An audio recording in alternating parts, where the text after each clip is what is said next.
ना खत्म हो जाए चालू रहनी है। अब तो समस्त मेघमालाओं ने ब्रजमंडल में जाकर के गर्जना आरंभ कर दी। घनघोर बारिश हुई। परीक्षित इतना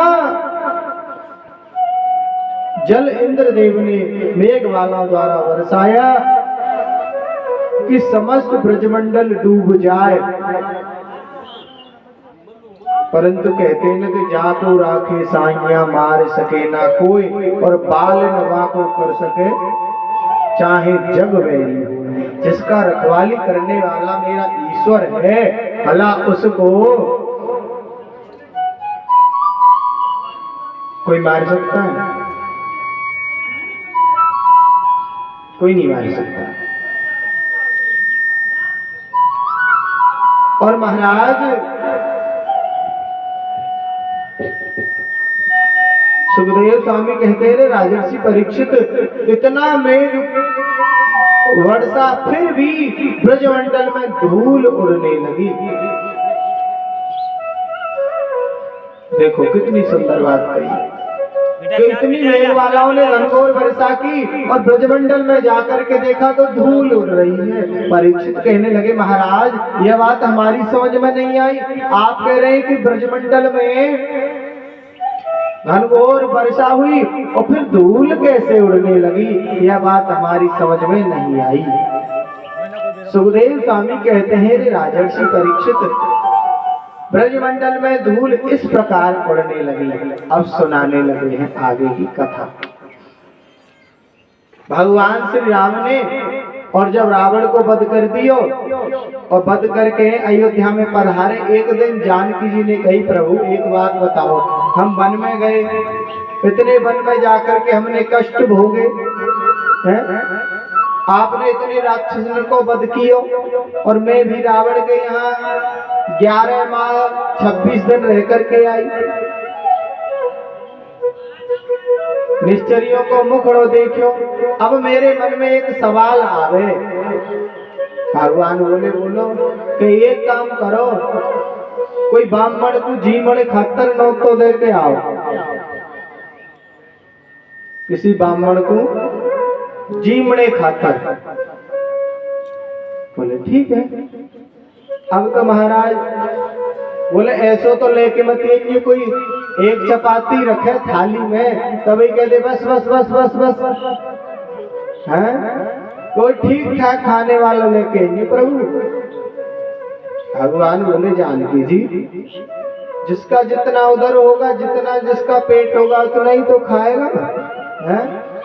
नहीं नहीं, मैंने महाराज ऐसे ब्राह्मण देखे हैं कि 2 पूड़ियां रखवाई, 2 चपातियां रखवाई, बस बस बस हो गया हो गया, ऐसा बोल लेंगे।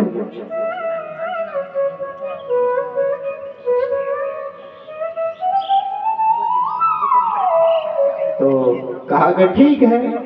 अब तो भगवान ने जाकर के अगस्त्य ऋषि को निमंत्रण दे दिया कि प्रभु आप हमारे घर आए ना, आपके लिए निमंत्रण है, कल हमारी धर्मपत्नी आपके लिए भोजन बनाएंगी। क्या बनवाना है भोजन में?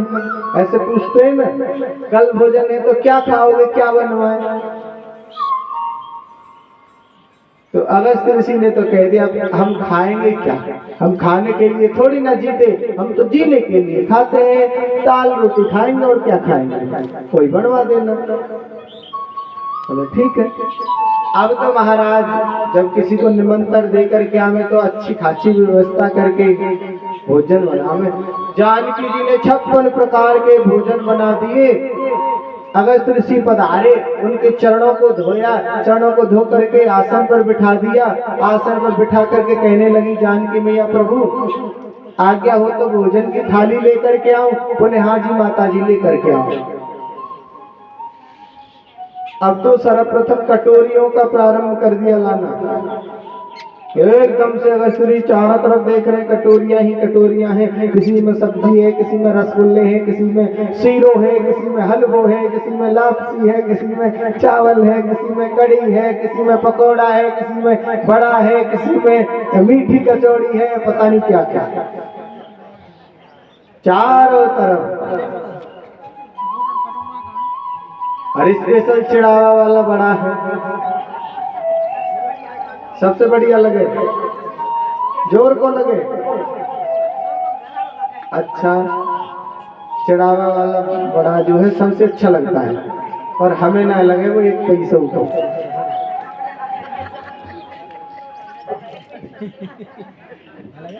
सबसे घटिया चीज जो पानी बड़ा होता है वो।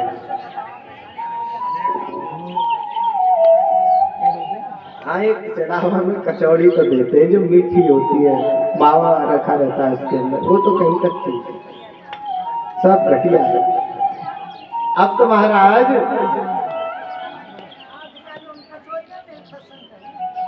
फैशन करें, कचौड़ी भी फैशन करें। ये कौन सी बात हुई मेरी माँ? कचौड़ी फैशन कैसे कर ले? इंसान फैशन करते तो हमने देखो है? अच्छा, आम के खातर कचौड़ी फैशन करें। अच्छा, ये है। हमारे यहाँ तो भैया कोई उस कचौड़ी को नहीं जानता, बड़े को नहीं जानता। हमारे यहाँ तो यह जानने के खूब तो माखन हो गए, ठीक। और बर्फी बने वृंदावन में, मथुरा में पेड़ा बने, आगरा में पेठो बने, नंदगांव को दही अच्छो लगे, नंदगांव को जो मिट्टी के पेड़े अच्छे लगे, मिट्टी के बने हुए पेड़े नंदगांव में। गोकुल को जैसा दही दुनिया में ना मिले है, मथुरा जैसे पेड़ा दुनिया में ना मिले। कहीं भी देख लेना, कहते ना कि चढ़ावा के पेड़ा मशहूर, बिल्कुल नहीं है, बिल्कुल नहीं। अगर एक बार मथुरा के पेड़े की तुलना कर लेना महाराज, यहाँ तक पुरस्कार सम्मानित प्राप्त है वो मथुरा का पेड़ा कि पूरे जितना पूरा हमारा राष्ट्र है उस संपूर्ण राष्ट्र में ऐसा नहीं मिल सकता जैसे मथुरा का पेड़ा मिलता है।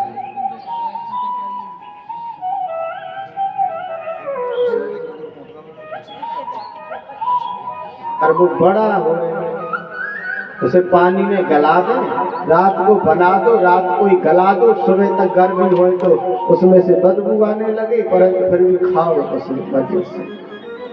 और दूसरे दिन बीमार पड़ जाओ, डॉक्टर के यहाँ जाओ, बोलो राधे राधे। अब तो महाराज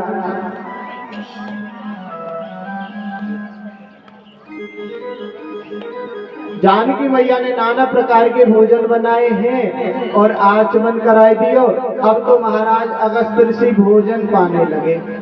मैया बैठ गई सामने, बोले इतना मैंने बहुत मेहनत करके बनाया है महाराज, आपको सब खा करके जाना है, लो इसमें से ले लो, लो इसमें से ले लो। अगस्त ऋषि बोले मैया आराम से भोजन करने दो, आवश्यकता होगी तो मैं ले लूंगा, और जब आवश्यकता नहीं होगी तो कोई बात ही नहीं है। बोले नहीं, नहीं का तो कोई सवाल ही नहीं है, मैंने पहले कह दिया था ऐसा ब्राह्मण लेकर के आना जो खूब खाए। ठीक है, अब तो आरंभ भोजन कर दियो। खाते जाए, जितनी कटोरियां प्यालियां जितनी भी थी, लासी लूसी सब, राधे राधे। जितनी भी चपातियां पूड़ियां कचौड़ियां बड़ा जो कुछ भी था वो सब रखा था, सबकी राधे राधे कर गए, सब गटक गए। एक दिन हो गया, 2 दिन हो गए, 3 दिन हो गए, 4 दिन हो गए, भोजन चल रहा है। 15 दिन हो गए, 16 दिन हो गए। जानकी मैया पसीना पहुंचते पहुंचते थक गई। ये भलो ब्राह्मण लेकर के आए, गणेश जी को आदेश दिया, रिद्धि सिद्धि पूड़ियां बेल रही हैं, गणेश जी पूड़ियां तल रहे हैं, और महाराज जानकी जी परोसते परोसते थक गई, दासियां लग रही हैं, परंतु पेट ही नहीं भरे। जानकी जी थक करके कोषागृह में गई, देखा तो उसमें आटा खत्म। भगवान ने फिर व्यवस्था कर दी। अब तो जानकी जी अगस्त ऋषि के पास आकर के बोली महाराज एक बात हम आपसे कह दें। बोले हम भोजन करते समय बोलते नहीं हैं। बोले नहीं, अगर आप आज्ञा हो तो हम कुछ बोल जाएं। बोले हम सुनते भी नहीं हैं। बोले हम तो सुनाएंगे। तो बोली कहो कि ऐसा कहते हैं भगवान कि जब आधा भोजन हो जाए तो पानी पी लेना चाहिए। अगस्त ऋषि बोले माँ वो तो मैं भी जानता हूँ, पर जब आधा हो जाएगा तो पी लूंगा। जब आधा भोजन हो जाएगा तभी तो पानी पीऊंगा, अभी आधा ही नहीं हुआ। जानकी जी बोली अब आधा ही नहीं हुआ। बोले नहीं, आप तो एकदम से जानकी जी जमीन पर गिर गई। हे भगवान, कहाँ से उठा ला ये ऐसे ब्राह्मण को है? कितने वर्ष हो गए इसने भोजन नहीं किया अभी तक। दौड़ी दौड़ी राम जी के पास गई। बोले प्रभु आपने हमें तो खूब फंसा दिया। बोले क्या? बोले ऐसा ब्राह्मण लेकर के आए कि आपको तो पेट ही नहीं भरे। बोले तुम ही तो कह रही थी कि अच्छा खासा खाने वाला लाना। तो मैंने ये कही थी कि खाने वाला लाना, ये थोड़ी ना कही थी कि किसी दुकान को या किसी दान पात्र को उठा करके लाना, उसमें डालते ही चलो। भगवान बोले देवी अब आपको क्या आवश्यकता है? बोले प्रभु हमारे बस की बात नहीं है ना भोजन कराना। तो पहले ऐसी रिवाज थी कि कोई किसी के बराबर में बैठ के भोजन करता था पंक्ति में, तो एक व्यक्ति भोजन करके उठ जाता था तो सभी को उठना पड़ता था। हमारे यहाँ तो ऐसी भी है आज भी, तुम्हारे यहाँ को तो नहीं दे रही बोली। भगवान बोले कि जानकी जी एक काम करो, ये अगस्त ऋषि भोजन कर रहे हैं, इनके बराबर में मेरा आसन डाल दो। अब तो भगवान भोजन करने लगे। भगवान ने 2 पूड़ियां खाई, खाकर कर आचमन कर लिया। जैसे ही पानी पी के खड़े होने वाले थे, अगस्त ऋषि बोले बैठो बैठो, ये क्या कर रहे हैं? हम भोजन कर रहे हैं। बोले हमारा तो हो गया। अब तो अगस्त ऋषि को भोजन रोकना पड़ा।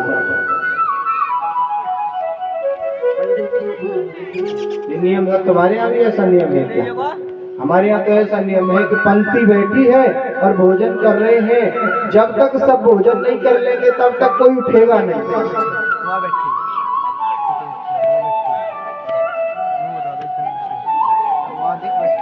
चाहे सभी व्यक्तियों ने भोजन कर लिया है और एक व्यक्ति भोजन कर रहा है तो तब तक बैठे रहेंगे, तब तक वो भोजन करेगा। उसके बाद में सब एक साथ उठेंगे।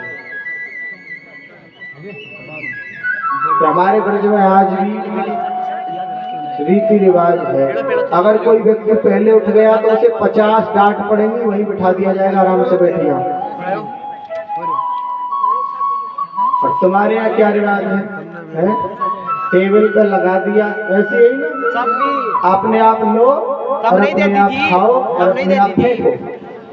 फेंको भी मोटरसाइकिल में देखो, ये नहीं कि खाओ खाओ भाई। ये देखो, एक पिता अपने जीवन भर की कमाई लगा देता है अपनी बेटी के विवाह में, लगाता है कि नहीं? घर पर ना होगा तो बाहर कर्जा लेकर के सिर रख करके पैसा तब वो भोजन का व्यवस्था करता है। और इतना बढ़िया इंसान है वो कि उस भोजन में आपको भी निमंत्रण दिया है, ठीक? और आप उस पंक्ति में, उसी भंडारे में, उसी शादी में आप भोजन करने गए, ठीक है? तो भोजन की थाली में उतना ही लो जितना खा सको। ये नहीं कि जरा सा चावल रख लिया और 2 चम्मच खाए और छोड़ दिया। जिस चावल को, जिस भोजन को तुम व्यर्थ में गमा रहे हो ना, उस भोजन की कीमत उनसे पूछो जिन्हें 4-4 दिन भोजन नहीं मिलता। और जिस प्रकार तुम ऐसे खा करके दूसरे के शादी में, विवाह में थोड़ा खाया और फेंक दिया, फिर थोड़ा खाया फेंक दिया, ऐसे अपने घर खा के फेंक करके दिखाओ। आपसे कहें कि आप इंसान इतना गिर गया है महाराज कि दूसरे की अगर शादी में जीमने जाएगा ना तो 50 रुपए का, 100 रुपए का तो खाना बिगाड़ देगा, और जब खुद 10 रुपए के गोलगप्पे खाएगा तो बाद में पानी को भी पी जाएगा। 10 रुपए के गोलगप्पे इंसान खाएगा ना, पानी पूरी खाएगा तो बाद में उस दोने में पानी भी बचेगा ना, उसको भी पी जाएगा, क्योंकि वो हमारे 10 रुपए का है। और दूसरे की शादी में जाओगे तो 100 रुपए का खाना डस्टबिन में डाल देगा कि नहीं?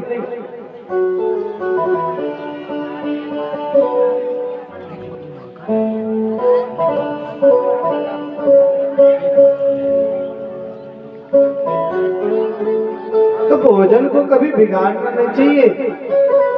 और मैं तो ये कहता हूँ ये संस्कृति का मजाक है कि नहीं? संस्कृति का मजाक है। अगर संस्कृति को मजाक देखना है तो हिंदू धर्म में देखिए। रात में कोई शुभ कार्य होता है क्या? नहीं होता ना। सभी देवता अपने अपने विश्राम करते हैं अपने अपने ग्रह में, ठीक है। और उन्हीं हिंदुओं का देखिए अर्धरात्रि के समय विवाह होता है जब सब सो जाते हैं। जो सोया पड़ा है वो क्या आशीर्वाद देगा वर और कन्या को? पंडित जी कह रहे हैं कि दिन का विवाह कर लो शुभ बनेगा। बोले ना, दिन का नहीं करेंगे, रात का ही करेंगे। दूसरी बात, पंडित जी ने कह दिया कि इतने दिन का विवाह बना है। बोले पंडित जी शुभ बनाओ। बोले हाँ, इतने तारीख का विवाह है। बोले लगन, बोले इतने तारीख की लगन है, इतने बजे की गौधूली की भामरें हैं, यानी 9 बजे भामर पड़ेंगी रात को, ठीक है। पंडित जी से 50 जगह तो विवाह बनवाया, यहाँ बनवाया, वो वाले पंडित जी को बनवाया, वो वाले शुद्ध बनवाया, ठीक है। और जब विवाह की वो मंगल लगन आई तो पंडित जी बोले भैया लगन चल रही है विवाह की। बोले अभी रुक जाओ, अभी पंडित जी जयमाला का प्रोग्राम होगा, उसके बाद में ये होगा, इतना टेंट लगाया है, इतना ये खर्चों किया है, ठीक है। और फिर वो ही आदमी जो 50 बार शुभ लग्न विचरवाता है पंडित जी से कहता है कि अच्छा बनाओ, जितना हो सके सावा अच्छा निकालो, और वही आदमी कहता है पंडित जी जल्दी कर दो, जल्दी फेरे घालो, देर मत करो, जल्दी करो। 7 घंटे 6 घंटे लगते हैं अगर फेरे गले तो अच्छी तरह से। अब तो 1 घंटा भी ना लगे।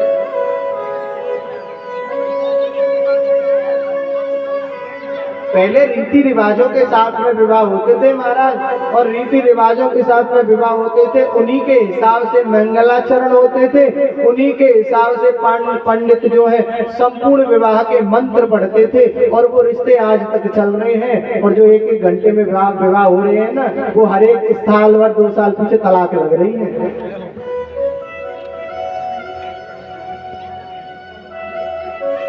बताओ सही है या गलत है?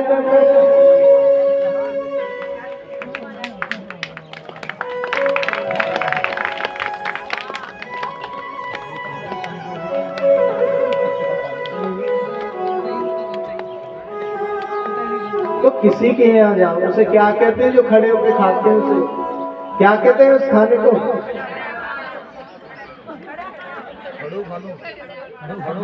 खड़ो खानो।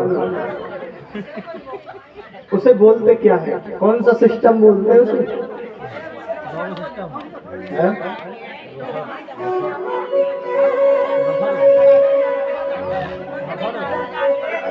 अच्छा ये एक बात बताओ, खड़ो खानो बोले हैं, खड़े होकर के क्या इंसान खाते हैं?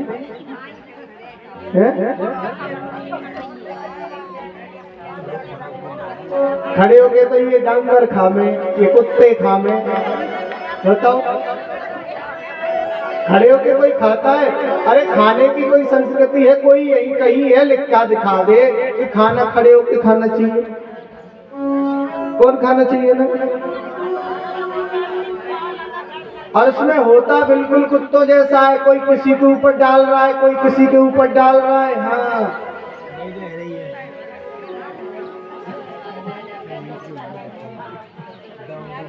हद की बात है। बेचारे पति से झगड़ा कर दिया कि हम तो जाएंगे शादी में, हमें तो इतने रुपए का स्वेटर चाहिए, इतने रुपए का कार्डिगन चाहिए, हम तो ये पहन करके जाएंगे।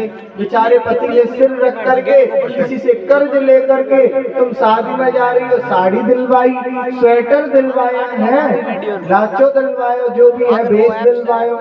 अब क्या हुआ, उसी शादी में गई और पत्नी ने उस शादी में स्वेटर को तो तन पर भी नहीं रखा, चाहे कितनी भी सर्दी हो, चाहे कितनी भी सर्दी हो, पर जिस दिन शादी हो उस दिन ठंड नहीं लगे। कौन लगे बताओ? वहां तो सिर धर के पति पैसा लेकर के स्वेटर दिलवाया, स्वेटर के पीछे घर में झगड़ा हो गया, जब तक स्वेटर नहीं दिलवाओगे तब तक नहीं जाऊंगी शादी में, और शादी में जाकर के स्वेटर तन पे भी ना रखा।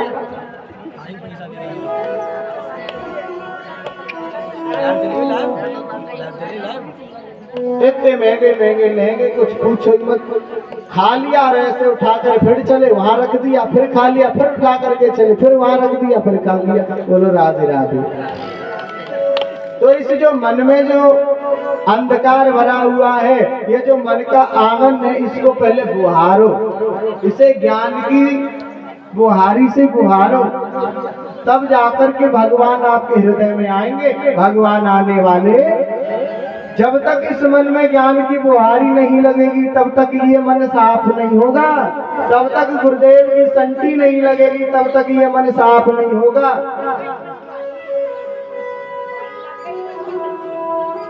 और हमने आंगन नहीं बुहारा, और मन का मेल नहीं धोया तो, मन का मेल नहीं धोया तो, हमने आंगन नहीं बुहारा, हमने आंगन नहीं बुहारा। कैसे आएंगे